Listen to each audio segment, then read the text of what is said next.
فأنا ناصح لإخواني بالصدع بالحق تبيض وجوههم. السكوت في مسألة الحزبية يضرها، فاصدع بما تؤمر وأعرض عن المشركين. سلامي على دماج ورجالها والشيخ يحيى ودار العلم يا سعد بانيها. بسم الله الرحمن الرحيم.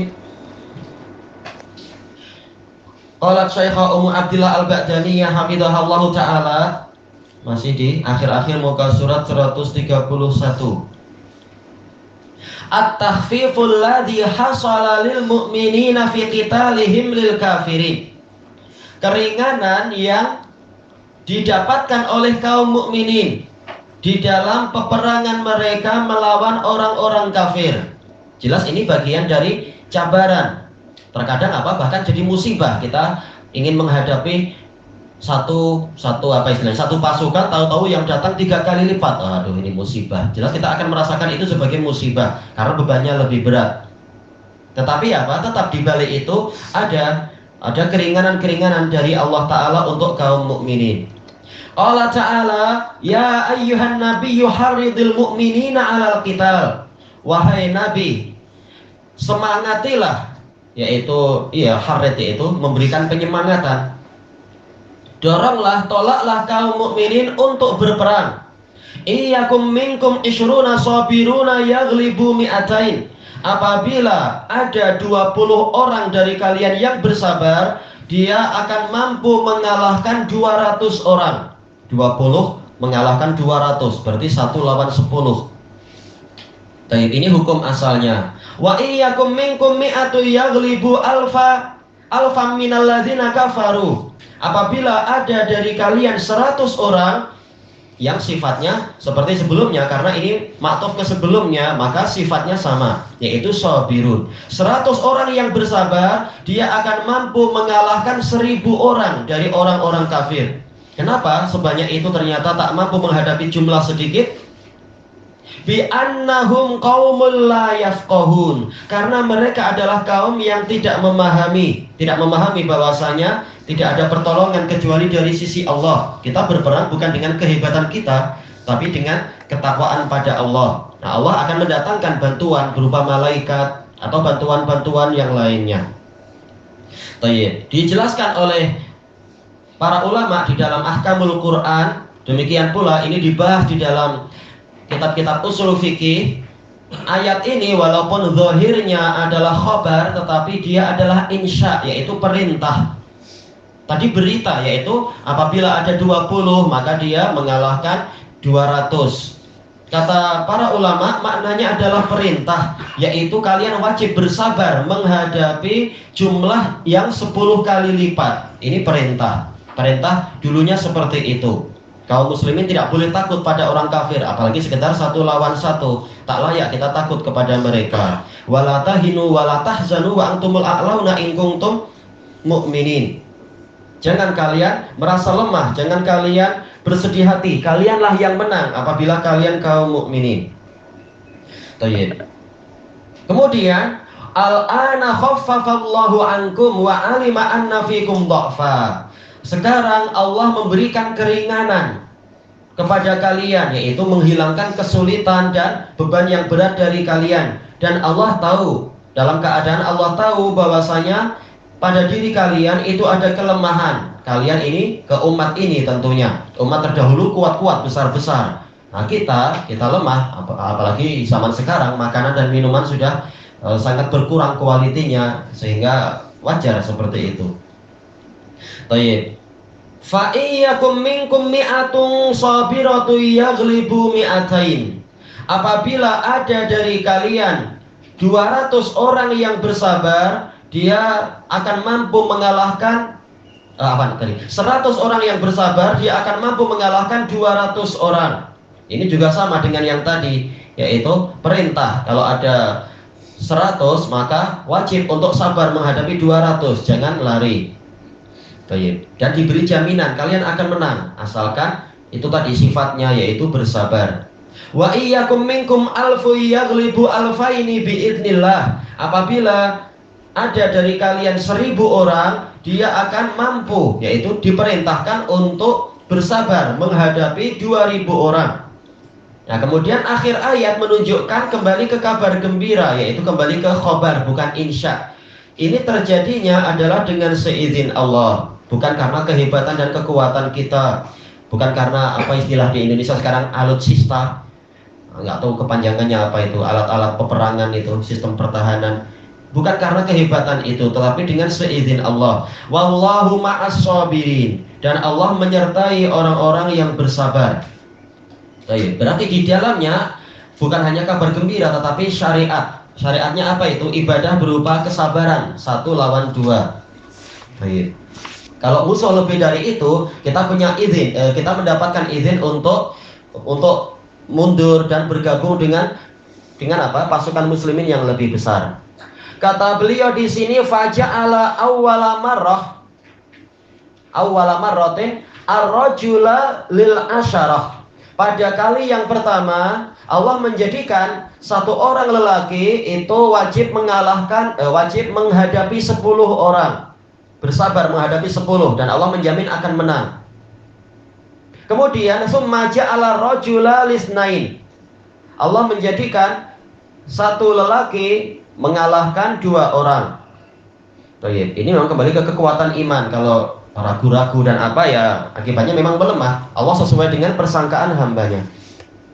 Qala al-Imam at-Tabari rahimahullah, qauluhu al-ana khaffafa Allahu ankum, tentang firman Allah Ta'ala, sekarang Allah memberikan keringanan untuk kalian. Tapi kenapa pakai an? Yaitu ada lafadz yang tersembunyi, tatmin di sini, yaitu Allah menghilangkan kesulitan dan pembebanan dari kalian. Falam yakunit takhfifu illa ba'da tasqil. Peringanan, kalau khifah itu keringanan, tapi takhfif ini peringanan, yaitu ada fiilnya tersembunyi, yaitu Allah yang memberikan peringanan. Peringanan itu atau pemberian keringanan itu tidak terjadi kecuali setelah tasqil, yaitu pemberatan, diberikannya beban yang berat. Siqal itu beban, tapi kalau tasqil itu pembebanan.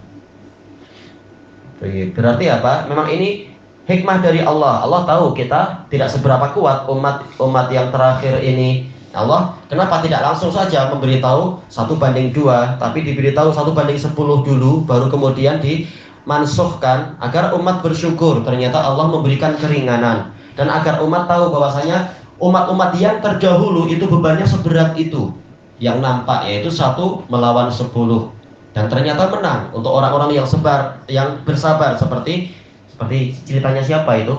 Ceritanya Yusha bin Nun, dan yang jauh setelah itu, yaitu di masa Nabi Dawud di bawah pemerintahan Tolut itu, dan seterusnya.